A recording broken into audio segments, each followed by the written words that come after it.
Yeah, so I've got Tessa Grady and Kristen Williams here with me. So, it's obviously not the way we wanted this game to turn out coming in. It's kind of been a frustrating year. I think we've had some tough losses, and it's tough because this is a team we've really enjoyed being around through the good times and the bad times. This is an incredible group of young women to be around.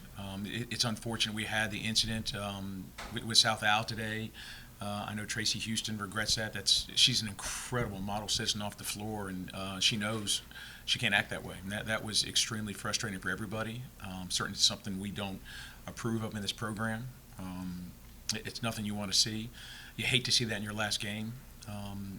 But I felt like our girls came out and competed. We've dealt with injuries all year long. We come in with 7, almost 8 players tonight, and so struggled to get a full roster. I thought the players we had really competed. I thought we shot the ball well, shared it. Our assists were up tonight. South Alabama at one point was 12 of 21 from 3, and it's hard to win a game when a team is shooting the ball as well as they are. They did it yesterday. For a team shooting 27% coming into the tournament, they've really been shooting the basketball well in this tournament. So credit to them. They're making big plays. I think that's 5 wins in a row now, including the big win over Troy they had. So they're clearly playing really good basketball. For us, we want to take a little bit of time to celebrate our seniors. We really care about these seniors, and we want to make sure we send them off into the next stage and make sure they're ready to enter life, because it's with their basketball career ending, it's tough to see them leave, but they're going to do wonderful things in life. And it's also time to invest in our younger players. I feel like we've got a core that can really be what you've seen in this league. You look at James Madison and Arkansas State. Some of these teams have really returned a lot of players to success they've carried forward. And that's the next step we're looking to. Is I think we've got a really good core coming in next year, and we're excited about the future of this program. All right, we'll open up for questions. Coach, hey, Paul Chestnut, Fox Sports Pensacola Radio. They played yesterday. Today was your first game in the tournament. Yeah. It's the first one. Different environment, tournament time. It's the first game, always a tough one to win. Yeah, it is. We noticed it last year. I mean, the teams who played on this day last year were 0-2.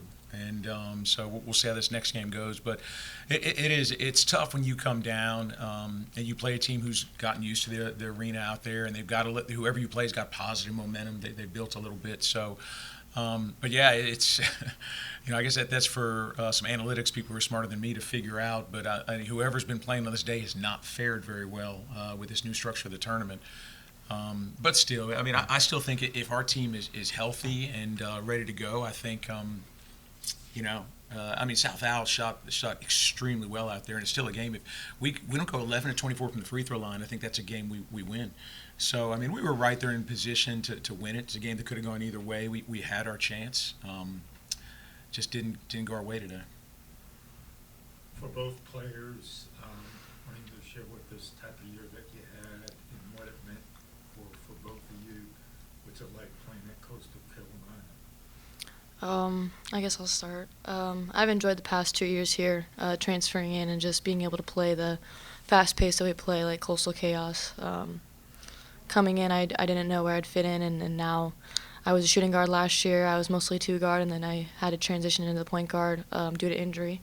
And it was a very new position, and I wasn't the best natural, but I learned a lot in that position, and I learned a lot about being a leader and being a graduate student. And he's prepared us to go in the real world, and I don't really want to, but I think that playing here has been the best 2 years of my life, and I tell him all the time if I could do it over again, I would do 5 years again at Coastal. Just the environment, the transparency, the honesty, the loyalty, the trust, everything, the respect, everything that they bring, all coaching staff, including him, like everyone.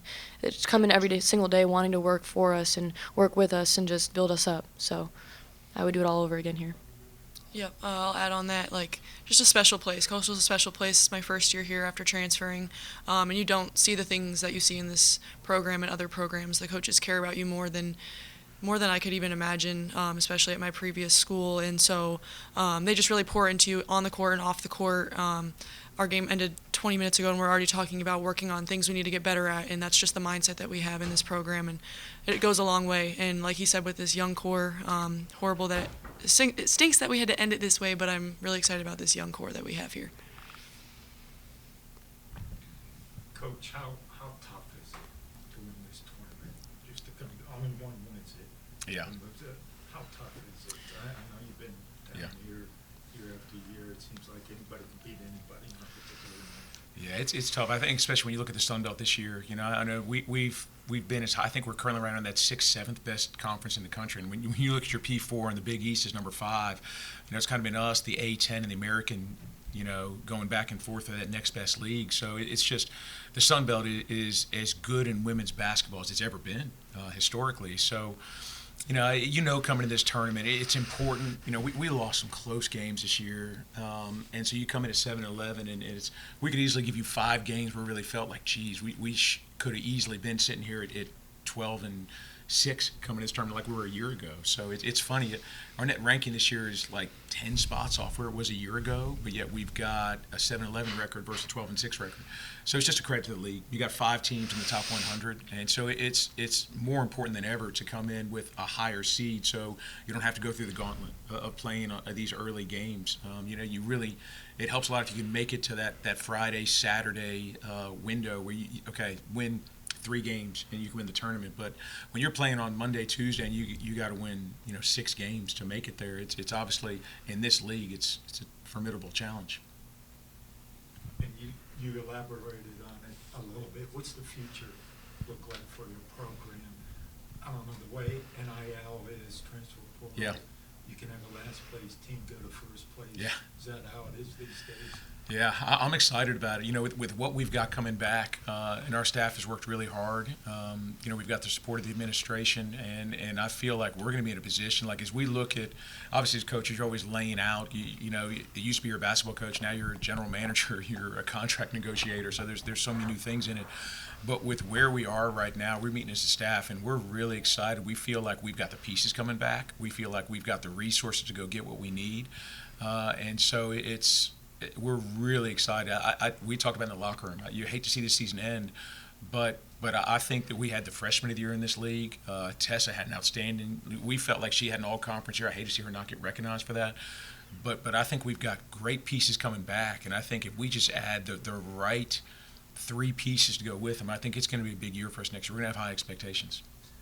And if you don't mind me asking, what keeps you in it? You're a young coach here, NIL transfer portal. We've seen not only this sport, other sports, the older Yeah. guard. Hey, I'm out. Yeah. What excites you about the way that college sports is right now? Yeah. Well, first off, thank you. I think you inferred I was a younger coach, so I thank you for that. Oh gosh. So, it's honestly it's these players. You know, it's something we talk a lot about. Our staff it's so important. I can't say enough. The team we had this year, like Rick Majerus wrote a book, My Life on a Napkin, and something in that book has stuck with me it's been 30 years since I read that book. And in there he said, when you lose a game and you go in that locker room and you realize you love those kids in that locker room after a loss, you got something special. And that's how we felt all year long. So it's, I'm blessed that right now our staff has done a good job. We've got the right players. It's easy for me to go look at a parent in the eye and be like, you want to put your daughter in this locker room because it's a truly healthy place. It's a good place. We're going to work hard. You're going to be treated right. And we feel the same way as coaches as we come in. Like it's. You work so hard at this business, and it's definitely a lot more than what it was 5 years ago. So you have to. That's one thing I tell people all the time. I think a lot of administrators talk about, the players, but I always remind there's a flip side. The coaches got to love what they do too, because to pour your time and heart and soul into it, you got to love what you do. And we're blessed to be in a situation where we've got the support and we love what we do. So it's. I see some of the people who get burned out, and you hear some of the stories, and we're just trying really hard as a coaching staff to avoid some of the wrong pieces you put in that locker room that cause you all the heartache and the trouble that can kind of put the gray hairs on your head and run you out of the business. So we're fortunate we have players that keep you wanting to come back. Yeah, go ahead. Last one.